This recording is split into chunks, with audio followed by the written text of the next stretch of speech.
নমস্কার, চিন্ময়ী রত্না ছয়ফোড়নে সবাইকে স্বাগত। আজকে তিল দিয়ে দুটি রেসিপি আপনাদের সঙ্গে শেয়ার করছি। একটা তিল বেগুন আর একটা তিল চচ্চড়ি। তিল বেগুনের জন্য আমি নিয়েছি 3টি সাদা ডিমে বেগুন। এটি কালো বেগুন দিয়েও তৈরি করা যায়। আমি সাদা ডিমে বেগুন দিয়ে তৈরি করছি, যেহেতু এই বেগুনগুলো ডিমের আদলে দেখতে, তাই এগুলিকে ডিম বেগুন বলা হয়ে থাকে। 3টি বড় সাইজের বেগুন আমি এরকম লম্বা লম্বা করে 4 ফালি কেটে নিয়েছি।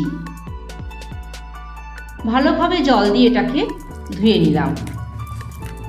এই বেগুন সাধারণত পাঁচিলের ধারে বা বাড়ির উঠোনে অথবা ছাদের মধ্যে বড় টবেও ঘরোয়াভাবে এটাকে চাষ করা হয়। বেগুনটাকে আমি নুন, হলুদ আর চিনি দিয়ে মাখিয়ে রাখলাম। নিয়েছি 100 গ্রাম খোসা ছাড়ানো তিল।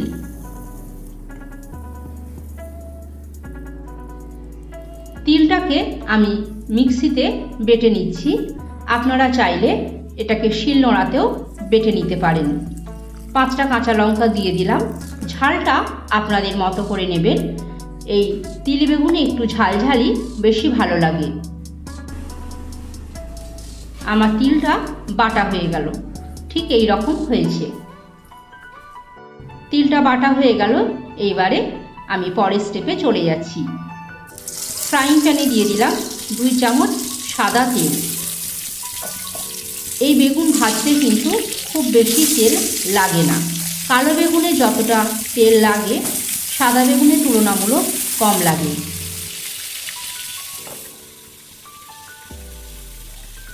দুই টেবিল চামচ সর্ষের তেল দিয়ে বেগুনগুলোকে ভেজে নিচ্ছি। তিল বেগুনের এই রেসিপিটা আপনাদের ভালো লাগলে অবশ্যই কিন্তু আপনারা বাড়িতে তৈরি করে খাবেন।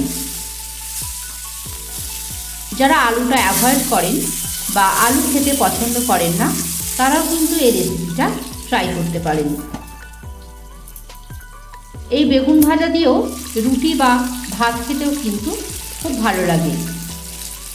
তো আমি বেগুনগুলোকে প্রথমে ভেজে তুলে নেব। সমস্ত বেগুনকে আমার ভেজে তুলে নেওয়া হয়ে গেল।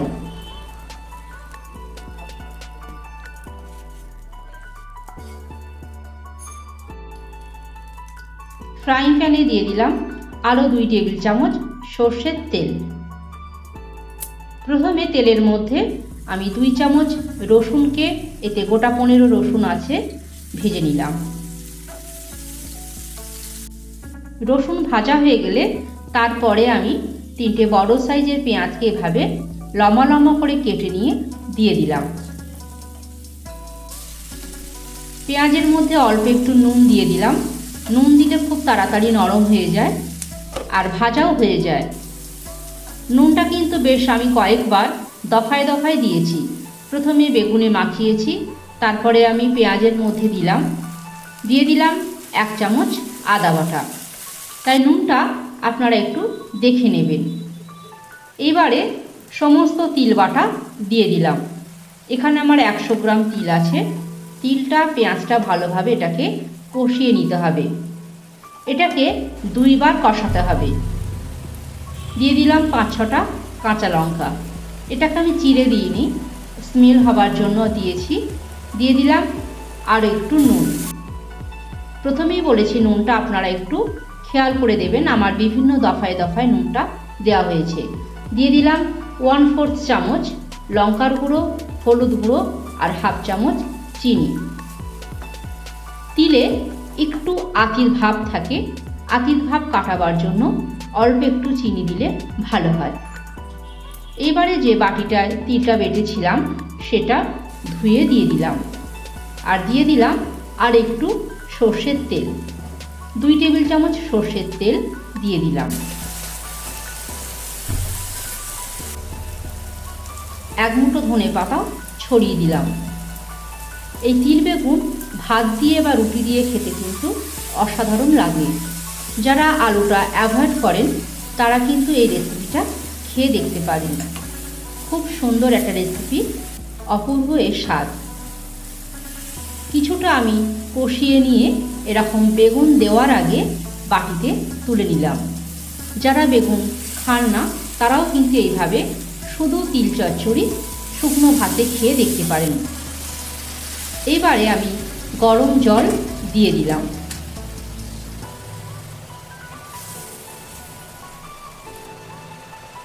ফুটে উঠলে সমস্ত ভাজা বেগুনগুলো দিয়ে দিলাম।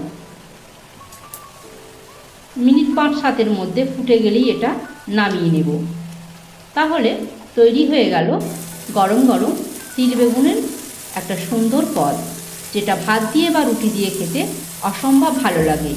রেসিপিটা ভালো লাগলে অবশ্যই কিন্তু সাবস্ক্রাইব করে আমার পাশে থাকবেন আর বেল নোটিফিকেশানটা অবশ্যই প্রেস করে দেবেন। তাহলে আমি যে সকল ভিডিও আপলোড করব তার নোটিফিকেশান আপনাদের কাছে পৌঁছে যাবে। আর এই রেসিপিটা আপনাদের কেমন লাগলো প্লিজ কমেন্ট করে কিন্তু জানাতে ভুলবেন না। আর অবশ্যই কিন্তু লাইক করবেন, ভালো লাগলে আপনাদের অন্যান্য বন্ধুদের সঙ্গে শেয়ার করে দেবেন। তাহলে আজকে এই পর্যন্ত, আবার আসবো পরবর্তী ভিডিও নিয়ে। আপনারা ভালো থাকবেন, সুস্থ থাকবেন। ধন্যবাদ।